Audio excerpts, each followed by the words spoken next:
Hello everybody, welcome back, and this is just a quick July 4th weekend update. Just keeping you guys in the loop of what's going on as far as progress and things to come up in the future. But because it's a long weekend and holiday, parts are what we're waiting on. So things are happening, but it's all good, depending on when the parts are going to start showing up. So hopefully it'll be this week. A lot of amazing things will be happening. I'm hoping to see Pete's pistons show up early in the week, and we got to get cracking on his engine, because sooner we get that thing back together, sooner we know he's going to make it to the track, hopefully at the end of July for our first track outing.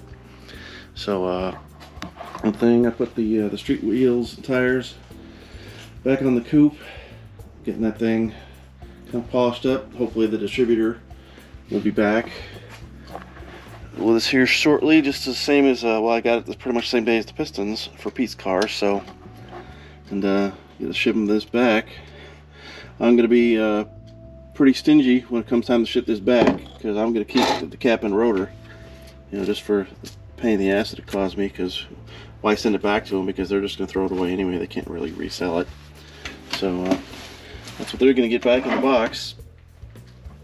For the 390. I think I showed you the last video. Got the boxes with the pistons and the rods in it and the main caps. So I got 7 of the 8 rods cleaned up in the blaster, and just coated in some WD-40, getting ready to go get resized to the machine shop. I ordered a bunch of parts. They'll be here who knows how long, but the new ARP rod bolts, and the guy still has to get me another rod, because I went these rods and pistons came from 3 different engines. Some of them are dated 67, some of them are dated 68, and there's 2 different types of rod bolts used on, I think, the 68 pistons. See, like, you got these square headed off rod bolts. Yeah, they're the 60. Here's one 67 rod, here's a 66 rod.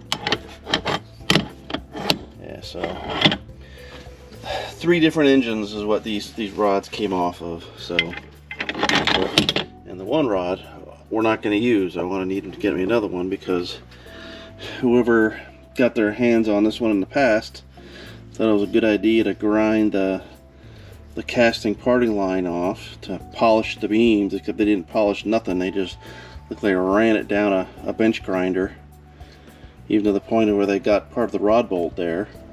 And this rod is significantly lighter than all the rest of them are. And so I don't really want to have to polish the beams on all 7 of those other rods, because it's at the horsepower level that this engine is going to be. You're never going to notice the difference. It's just going to create more work for the balancing process. And if that wasn't bad enough on this rod, I don't know whoever got it, if you look at the color of the cap with the bearing surfaces, you can tell the bearing has spun in this one before, how it's blue down the middle.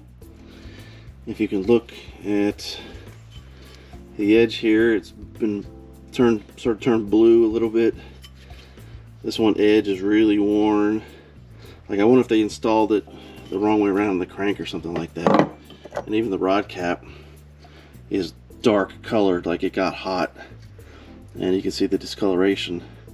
So this is I mean, you could feel like this edge is worn down, this edge is worn down, and this is a high spot. Even without putting it together and the calipers across, you can feel that it's not flat. So this, even resizing this wouldn't bring that rod back to a good usable condition. So we're going to get another rod for this engine. So I'm not cutting any corners with this, because when you got something that's got your name on it,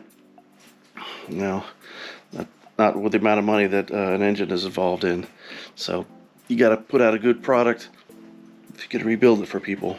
So, but once he gets me that rod and the pistons show up and everything else, it's going to be a month for that, I'm sure. I mean, pistons aren't, you can't find a $120 set of pistons anymore. I mean, it's even for a 390, it's like $420 for a set of 4 pistons. That's not even including rings.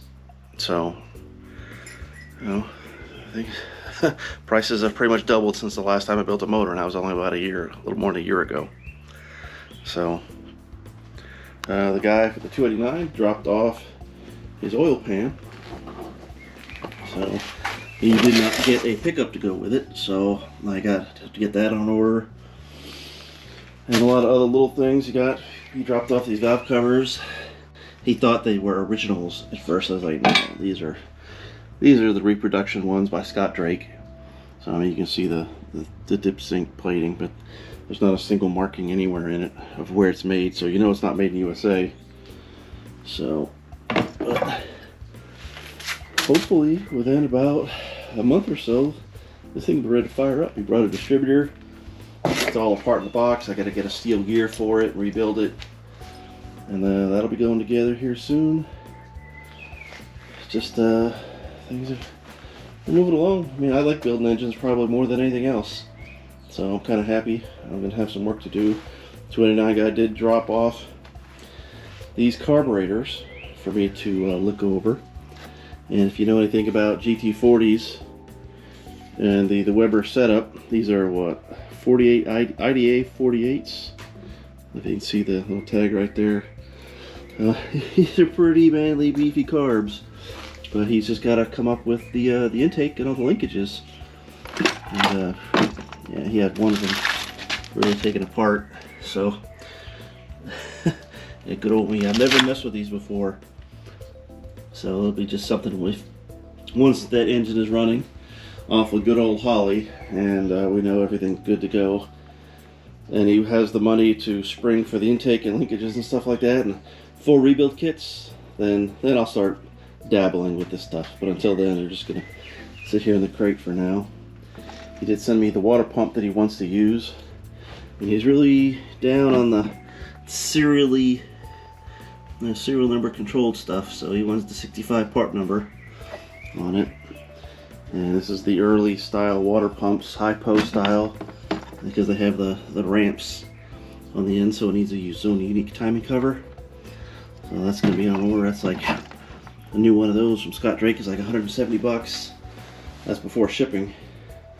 So it'll be all kind of correct looking engine from the outside, but we'll see how it goes. I mean, he said the water pump was rebuilt.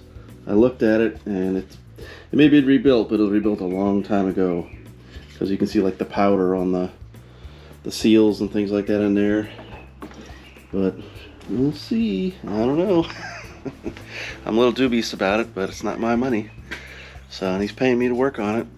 But, and last couple little bits, I got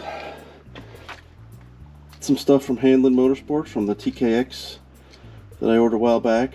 So they never sent me my invoice, just for warranty purposes, so I got that in the mail.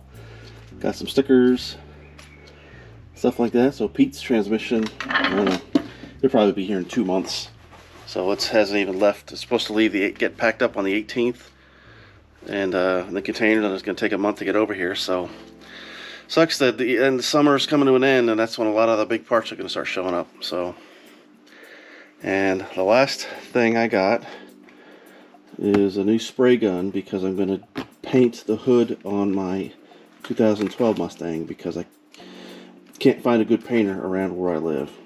So one of the few good things I found about being in the UK is the Vobis spray guns, because they're made in the UK, so they're cheaper than you can get them in the States. So I have a couple old spray guns here in the corner, Old Harbor Freight, another cheapie that I got for primer use. I have a nice little detail gun that I like using. It sprays really nice, but really dusty. But it's a little small, you know. But I think I bought this off a guy at a paint shop that was local to me when I was in Florida, and I really like it. But I needed something to step it up a little bit if I'm going to be doing anything serious. So I stepped up to the GTI Pro Light. I just want to wait a little bit, get a new regulator for it and things like that. And but yeah, you can see right there, made in the UK. So got a T111 or T110 spray cap for it. So that is for clear coat finishing with a 1.2 tip. A lot of guys will get the bigger 1.3, 1.4 tips, but those guys, the ones that review these online, they're the ones that are in body shops all the time, and they get paid by how fast they can get a finish on the car. So I'm not worried about speed, I'm just worried about getting it on with no runs and having it look good. So that's why I went with the 1.2 tip, just to take it easy and make a good job of it. So because soon the car is going to get pushed out. I'm going to line the walls with you can see that yellow box in the corner there. That's like body shops use it, and it unfolds and unfolds and unfolds again, and you can mask whole cars with it. So I'm going to line the walls, put filters on the back of my box fans just to filter the air coming in and out, build my own little spray booth, and I'm going to paint the hood for the 2012 in here. So because I can't obviously find anybody worth a shit over here in England to paint it for me that's local, that I can trust. So the guy that painted my coupe, because I did all the body work, I took it to him and he sprayed it. He was an hour away, and I was willing to go back to him to do the job, but he has since retired. So that kind of left me at a shock, really. So I was like, oh man, now what do I do? So I do it myself. So the money that it's going to cost me for the gun and the materials is probably going to be cheaper than what it's going to cost if I had to pay somebody else to do it. So, and then when at the end, when it's all said and done, and I got the stuff forever. So, good spray gun, something every kind of hot rodder, if you get into it long enough, you know the body work is where the money is at.